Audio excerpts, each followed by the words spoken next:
मैं हूं आबिद हुसैन शेख, आपका खैर मकदम है 4TV न्यूज कर्नाटक एक्सप्रेस में। सबसे पहले नजर आज की सुर्खियों पर।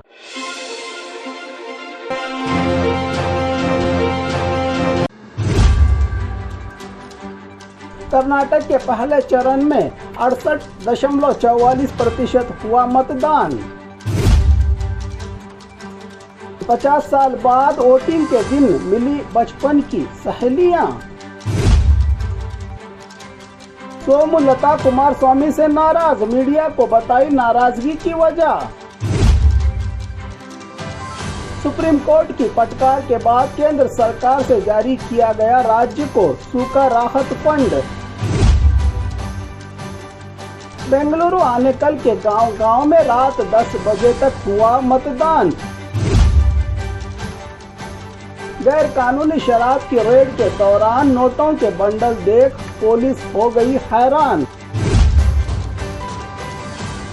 पोलिंग बूथ में तोड़फोड़, अधिकारियों पर हमला, चुनाव का बहिष्कार। केंद्र से जारी राहत फंड बहुत कम, सीएम भड़के फिर एक बार बीजेपी पर।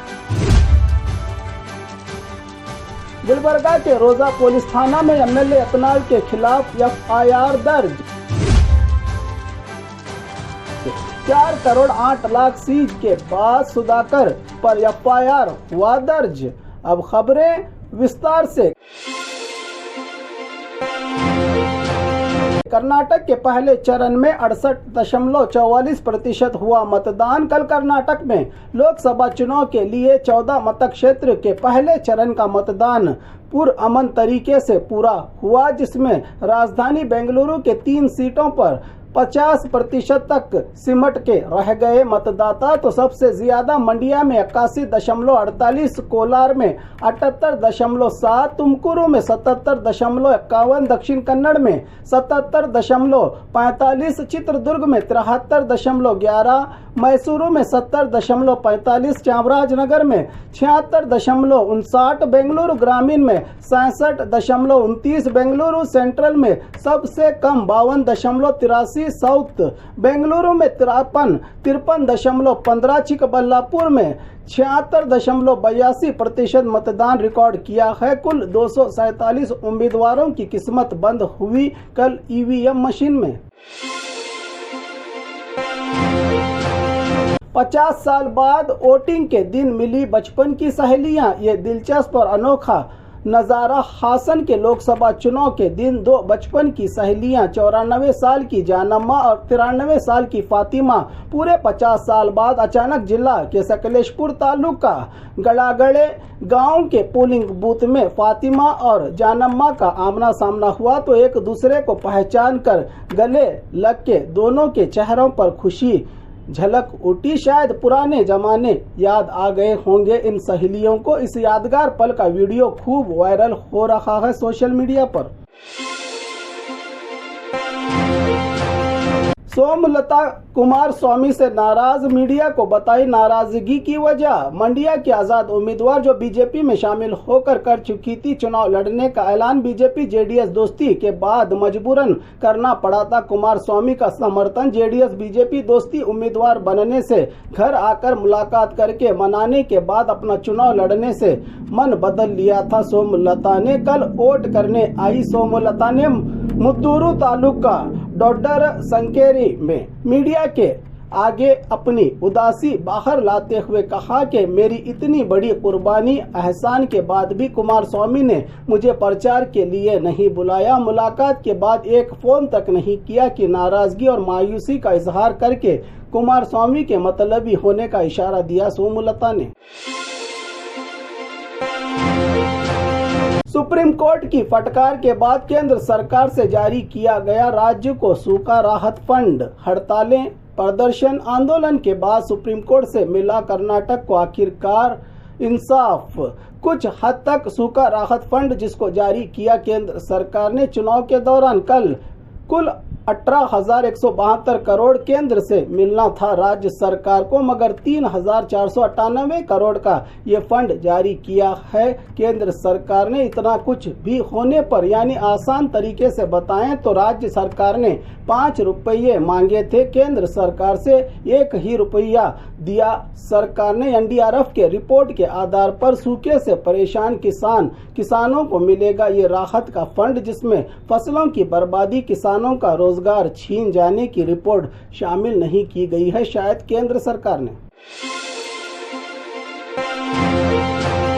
बेंगलुरु आनेकल के गांव में रात 10 बजे तक हुआ मतदान। बेंगलुरु सिटी जिला आनेकल तालुका के गांव के पोलिंग बूथ, तो 2 गांव के एक ही पोलिंग बूथ के होने की वजह से पिछली बार भी इसी पोलिंग बूथ में वोटर हुए थे लंबी कतारों में खड़े होकर परेशान। इस बार भी रात 10 बजे तक हुआ मतदान, जहां पर दोनों गांवों में 1,794 वोटर्स हैं मौजूद। इस बार भी चुनाव अधिकारियों से हुई ऐसी ही लापरवाही आनेकल के वलहल्ली और चिन्नानायन पाಳ್ಯ में। गैर कानूनी शराब की रेड के दौरान नोटों के बंडल देख पुलिस हो गई हैरान। रायचूरू के लिंगसगुरु तालुका गोलीपुर में छोटू शेट्टी के घर गैर कानूनी शराब की जानकारी पर रेड के दौरान लाखों के नकली नोटों के बंडल देख खुद पुलिस हो गई हैरान। डीवाईएसपी इंस्पेक्टर के नेतृत्व में की गई रेड के दौरान हुआ इन नकली नोटों का पर्दाफाश, जिसको सीज करके जांच में जुटी पुलिस। पोलिंग बूथ में तोड़फोड़, अधिकारियों पर हमला, चुनाव का बहिष्कार, पुलिस का लाठीचार्ज।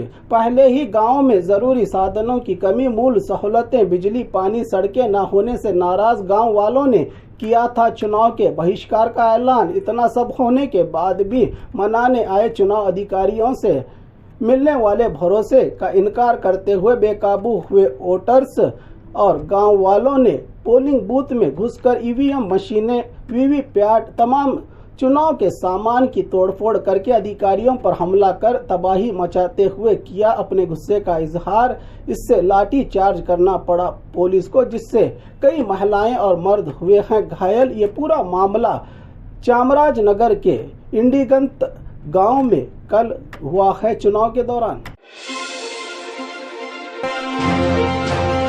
केंद्र से जारी राहत फंड बहुत कम, सीएम भड़के फिर एक बार बीजेपी पर। केंद्र सरकार से जारी 3,498 करोड़ राहत फंड को लेकर कोई एहसान नहीं किया हम पर। हमने 18,172 करोड़ मांगे थे केंद्र सरकार से, पर केंद्र सरकार ने सिर्फ 3,498 करोड़ दिए हैं। हम किसी गारंटी के लिए पैसे नहीं मांग रहे हैं और हमें गारंटी योजनाओं के लिए पैसों की जरूरत भी नहीं। ये किसानों का अधिकार है जो बहुत कम है, हम इसके लिए फिर केंद्र सरकार पर दबाव डालेंगे। ये सब हमारी लड़ाई का नतीजा है जो मिल रहा है, कहा सीएम ने, जो गुलबर्गा में प्रचार सभा के लिए पहुंचे थे। आज बागलकोट में भी कल से फिर एक बार राहत फंड के लिए हड़ताल करने की चेतावनी दी है सीएम सिद्धरामैया ने। गुलबर्गा के रोजा पुलिस थाना में एमएलए अतनाल के खिलाफ एफआईआर दर्ज। बीजापुर बीजेपी एमएलए बसवन गौड़ा पाटिल अतनाल के गुलबर्गा में हुए बीजेपी उम्मीदवार के प्रचार सभा के दौरान दिए बयान कि कोई आपके कॉलोनी में वोट मांगने के लिए आए तो पत्थर मार दो का विवादित बयान देने से चुनाव आचार संहिता उल्लंघन के मामले में गुलबर्गा के रोजा पुलिस थाना में एफआईआर दर्ज हुआ है एमएलए अतनाल के खिलाफ, जिसको लेकर चुनाव आयोग से सोमशेखर नामी व्यक्ति ने की थी शिकायत दर्ज। 4 करोड़ 8 लाख सीज के सुधाकर पर एफआईआर दर्ज हुई। चिकबल्लापुर के बीजेपी लोकसभा उम्मीदवार के सुधाकर के खिलाफ मौनेश मुदगिल के मादनायकनहल्ली के घर से मिले 4 करोड़ 8 लाख रुपये सीज करने के बाद चुनाव अधिकारी और आईएएस ऑफिसर को प्लीज हेल्प मी का मैसेज करने के बाद रुपया इन्हीं के होने का सबूत मिलने का हवाला देते हुए के सुधाकर के खिलाफ एफआईआर किया है पुलिस ने दर्ज।